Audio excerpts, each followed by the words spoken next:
Welcome to WTF Media. If you love crazy, unbelievable stories, make sure to subscribe and hit the bell so you don't miss out. Let's jump right into today's story. I had been looking forward to the first day of rifle deer season, much as I used to look forward to Christmas when I was a kid. It always falls on the first Monday after Thanksgiving in Pennsylvania and is a bit of a state holiday. Many schools close because a large number of students from junior high up, as well as many teachers, will be in Penn's Woods that Monday, and not in the classroom. At the last minute, a client from California pretty much insisted that I be available Monday to go over his account. I tried putting him off, and even carefully felt him out about having a different company representative meet with him. The account meant a lot to the company, which in turn made it very important to me. For the first time since I was 12, I spent the first day of deer season inside. I accepted that I would have to go to our hunting camp Monday evening, thus missing all the camaraderie we hunters enjoyed the day prior to hunting. That meant I would be behind in beer consumption and money lost at poker. With luck, I would be able to catch up on most of that lost time, beer, and money on Monday evening. To that end, I packed my hunting gear into my pickup truck, tossed a case of beer in the back, and hit the road for the 3-hour trip to our hunting camp in Bradford County. My wife, Barb, had left a note telling me she was going to be out with a couple of her girlfriends and wishing me luck on my hunting trip. I wasn't fooled. I knew most wives were more than happy to have us guys away from home for the first week of deer season. It was like a small vacation for them. I was an hour away from home, just as twilight turned to darkness. As I followed the twists and turns of Route 6, I saw the service van in front of me smack a beautiful buck and bounce it back to the side of the road. Even as I braked, I saw another deer, a doe, bounce off the side of the van to drop near the buck. I pulled onto the shoulder of the road and, using the headlights of my truck, I looked at the unfortunate animals. The buck had a beautiful 8-point rack with a span of almost 2 feet. The doe was considerably smaller. Both were dead as last year's dandelions. I made my decision immediately. I pulled my tags out of my hunting jacket and filled them both out and put them on the deer. Then I loaded them in my truck and turned and headed for home. I had to get them someplace where I could field dress them before their bodies became too cold. The process would only get more difficult and far more noxious the longer I waited. I stopped at a buddy's old barn, about 2 miles from home, and proceeded to turn on some outside lights. Then I field dressed both deer. As I worked on the buck, I admired his antlers. He was far and away the nicest buck I had ever tagged. It occurred to me that I had an excellent opportunity to win the big buck pool at my hunting club. I debated the moral issue that could arise over the fact that it was actually roadkill and not taken during the hunt. I quickly dismissed any qualms that crept into my consciousness. The rule was the biggest rack on a legally tagged buck, I qualified. Besides, I had never come close to winning the pool before. This was my time. I decided to return the few miles to my house to clean up and change my clothes. No matter how many times I worked on deer, I couldn't do it without getting blood on my shirt and jeans. I tossed the deer into the truck and headed home. My tags were full, and I suddenly had no reason to be in a hurry to get to camp. It would be too late for much beer drinking or card playing by the time I pulled into the camp. At least I had secured my tags properly on the game animals, I thought, as I pulled onto the dead-end road that led to my house. I had seen a friend of mine fined big time because his tag had fallen off the deer. The local district justice refused to accept that the deer had been properly tagged, and that fate had intervened to blow the tag off the animal. The judge's name was Ray Parker, and he took pride in being known around our town as the hanging judge. He only handled petty legal stuff and lawsuits amounting to less than $10,000, but he was a pompous ass.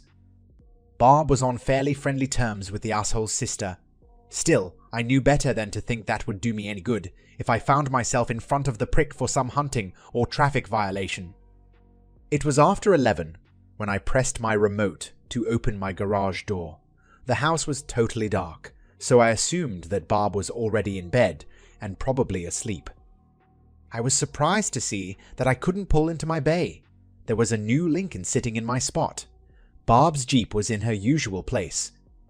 As I walked around the Lincoln, I felt the hood, and it was cool to the touch. The car had to have been parked there for some time. The keys were in the ignition. I quietly entered my house.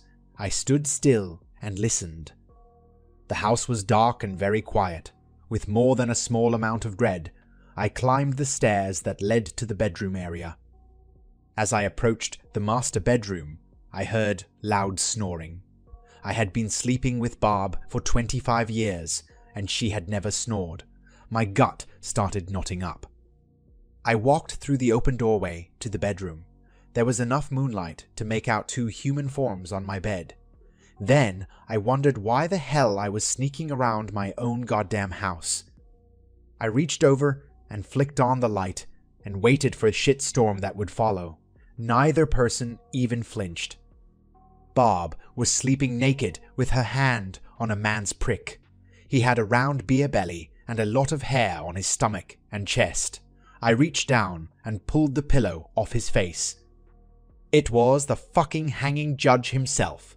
Ray Parker was sleeping in my bed with my wife's left tit in his soft little hand.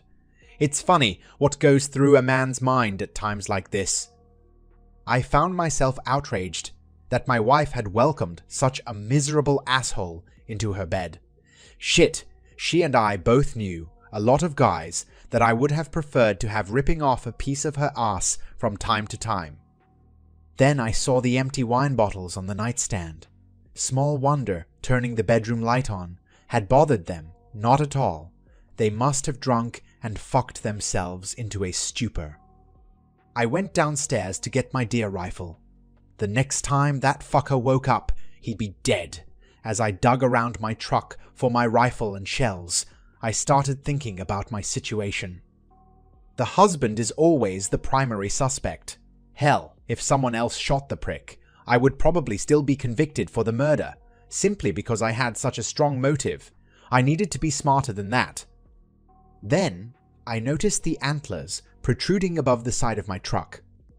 I sure as hell didn't want to go to jail before I showed the other guys my buck and won the pool. Parker wasn't worth missing that once-in-a-lifetime pleasure. Barb and I hadn't been getting along very well lately. Anyway, why allow the bitch to ruin my life? I quickly hatched Plan B and proceeded to carry it out. I removed my tag from the dough that was in my truck and carefully placed it in the large trunk of the Lincoln. Then I dug out the old sawed-off double-barrel 12-gauge shotgun I had bought from an old drunk a few weeks before he died, almost 20 years ago. I never told anyone I even had it. It was an extremely lethal and illegal weapon. I wiped it down with an old rag so there were no fingerprints on it and placed it in the trunk with the deer. I even found a relatively new pillow and tossed it into the trunk after I ripped off that damn tag that warned that it was a federal crime to remove the fucking thing. Then I went into the house and filled a teapot with very hot tap water. I dug out our turkey baster and returned to the dough in the trunk of the Lincoln. I poured some of the hot water into the cavity of the deer and allowed it to sit there for a minute or so. Then I used the turkey baster to suck a fair amount of the bloody water from the corpse and squeezed it into a bowl. Then I refilled the baster from the deer's body. I had already parked my truck around the side of the house. I dug out my son's hockey mask and put it on and went back up to my rather noisy bedroom. When Barb drank, she was almost impossible to wake up. My plan would work better if she remained asleep, but I was ready to wing it if it became necessary. I removed Parker's clothes from the chair in the bedroom and hid them in a closet. I noticed his cell phone was still on his belt. Then I placed the bowl and turkey baster on the nightstand. I climbed onto the bed with a knee on either side of Barb. Achieving this position caused me to jostle Parker slightly, but he kept snoring. I pulled the buck's heart out of the baggie in which I had placed it when I dressed the deer. Sometimes the guys at the camp liked to pickle them and have them with beer and crackers. I had never developed a taste for that particular organ. I opened the leather snap that held my hunting knife in place and unsheathed my blade. Then I poured the blood from the bowl on the sheets and on Barb's tits. It's amazing how little blood it takes to make it look like a crime scene. Barb reached up and sort of rubbed her left tit a little as the liquid quickly dried, then dropped her hand back down to her side. I emptied the bowl and placed it back on the table and picked up the turkey baster. I pointed it at Parker's face and moved it to about 4 inches from his snoring mouth. While holding the heart in one hand, I squeezed really hard and squirted the bloody water all over Parker, with some of it entering his mouth and forcing him to choke. I quickly put the bastard down and picked the knife up and began running the point over the heart in my left hand. I watched Parker out of the corner of my eye as I cackled like the Wicked Witch of the North. He sputtered and suddenly sat bolt upright. He looked at the heart in my hand and then at Barb's bloody chest as he coughed up and spit out the blood he had ingested. He let out a gasp. Then I swung my mask-covered face to look at him. That was all it took. He was out of the bed and down the hall like a rocket. I had all I could do to reach the garage as he was opening the door to his car, stark naked. "You're next, motherfucker!" I yelled as he slammed the door and peeled out my garage door. I went back upstairs and placed Parker's clothes back on the chair. I did remove his cell phone and dropped it into my pocket. I took the time to dig Barb's phone from her pocketbook and slid that into my pocket as well. Then I took the bowl and the bastard down and put them in the dishwasher with the rest of the dirty dishes. I turned the dishwasher on and went out to my truck, after turning off all lights and closing the garage door. I was only a few miles down the road when I noticed a big Lincoln sitting along the shoulder. It occurred to me that there must be some truth in the old theory that a pound or two of sugar in an automobile's gas tank would have disastrous results. Half a mile beyond the disabled car, I spotted what appeared to be a naked man trotting down the highway. As I got closer, he turned and sprinted over the bank and out of sight. What sort of sick, crazy bastard would be running around naked in late November in northern Pennsylvania? I clearly saw my duty. I picked up Parker's cell phone and dialed 911 and reported the disturbing sight I had just witnessed. I neglected to leave my name. They would have to rely on caller ID to determine just who made that call. Less than an hour later, I drove by the location where I had seen the 2 deer killed earlier that evening. I picked up Parker's cell phone and dialed my home number. The call went to the answering machine the first time I called. I hung up and rang my number again. Barb picked up on the 4th ring this time. "Hello? Is something wrong?" asked Barb with a normal amount of concern when you get a call in the small hours of the morning. "Turn on the light and look at what's left of Loverboy," I hissed into the phone. I waited about 10 seconds, and then I heard a primal scream. Barb must have seen the blood and found the heart next to her in bed. At least, that was the only thing I could think of that would upset her so badly. "You crazy bastard!" yelled Barb into the phone. "You killed Ray! You'll never get away with this! I'm calling the cops!" The phone went dead in my ear. A grin washed over my face as I thought about the story Barb would be telling the police at that very moment. I pulled into the hunting camp around 4 a.m. I hung my buck on the pole we had for that very purpose. I noticed a couple of smaller bucks already hanging and chuckled to myself as I wandered into the cabin. Old Dan McGraw was already making breakfast as I entered. He was hired to cook for the group. Then he could go hunting until the next meal was due.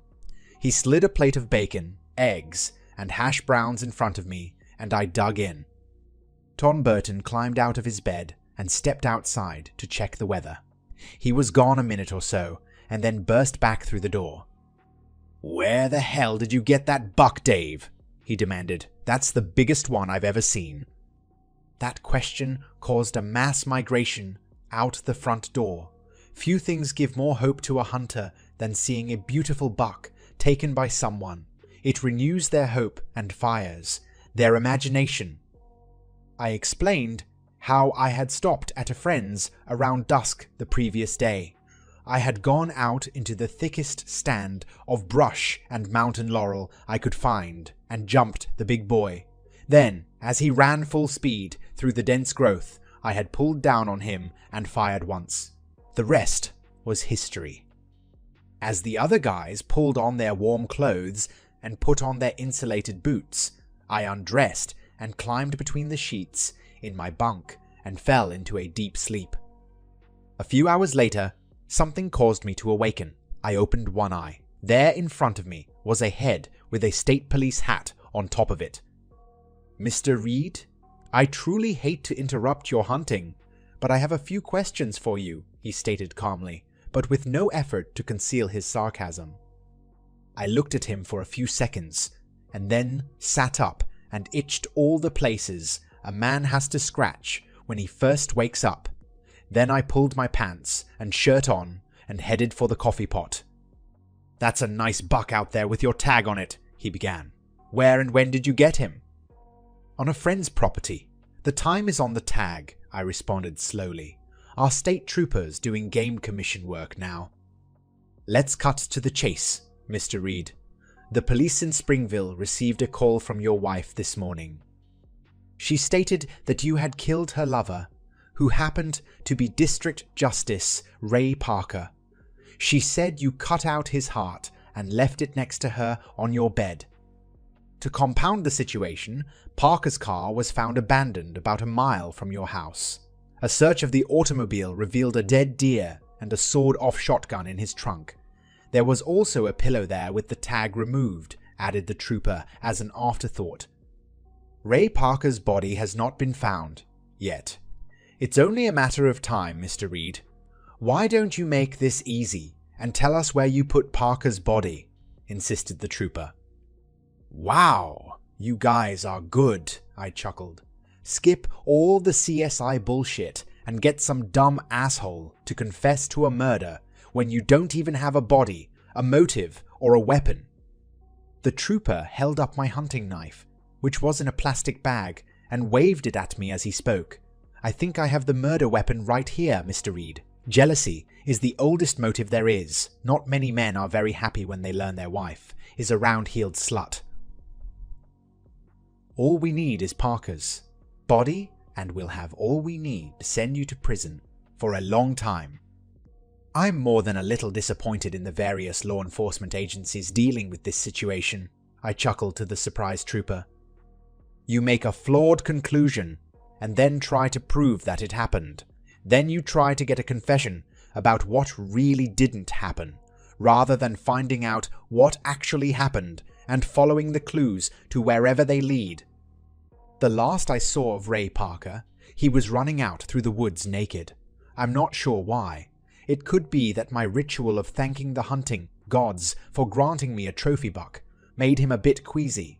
That, and seeing me in the very room in which he was sleeping with my slut wife, might have sparked some sort of irrational, guilt-driven fear, which in turn caused him to run naked out of the room, I surmised. If Parker is still alive, why was there a heart in your bed? Quizzed the cop.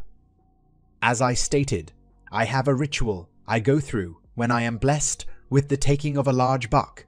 I kneel in my bed and hold the deer's heart up in thanks. Then I place the heart in my place in bed as a sign of appreciation and respect for the hunting gods, I added with reverence.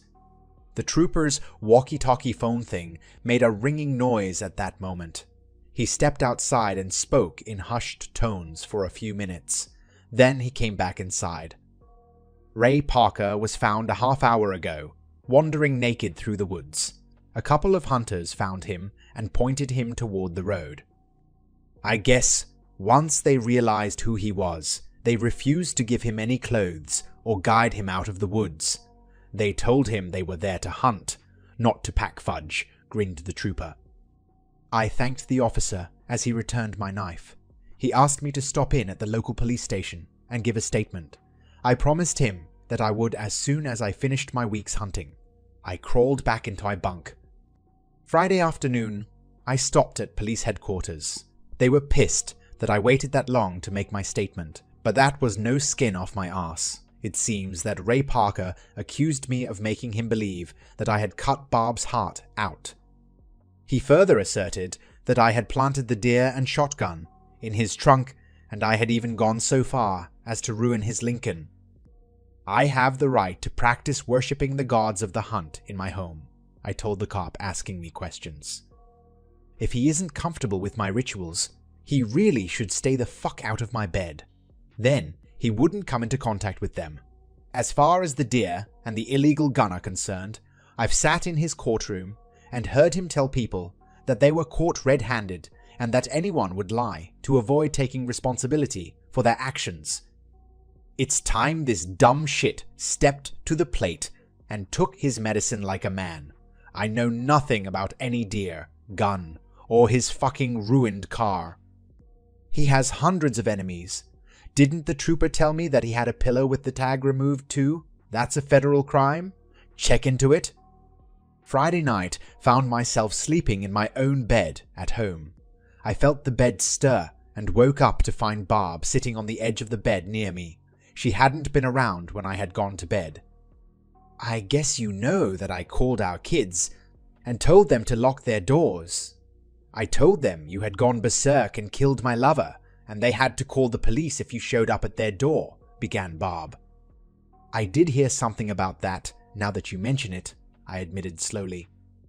Perhaps you've even heard the rumor that I called the police and told them that you had cut Ray's heart out and left it lying in our bed, continued Barb as I nodded in agreement.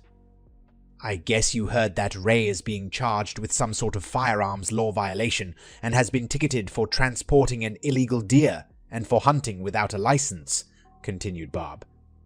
The assistant Day even tried to get him for removing the tag from a pillow, but I guess that's legal once the pillow has been sold. No shit, I responded in surprise. You can remove those tags once you pay for the pillow. I guess the same would be true for mattresses too. I never knew that. That seems obvious, Dave. That was a new pillow, and now it's all bloody and nasty, along with all the linens and pillows that were on this bed. You didn't have to try that ploy. Ray's ass was in enough trouble with the other stuff he's accused of doing. I'm surprised he didn't have Kraken prescription pills in his trunk, knowing your temper. I have no idea what you're talking about, Barb. That Parker is one badass dude. I never would have guessed he was into so much illegal shit.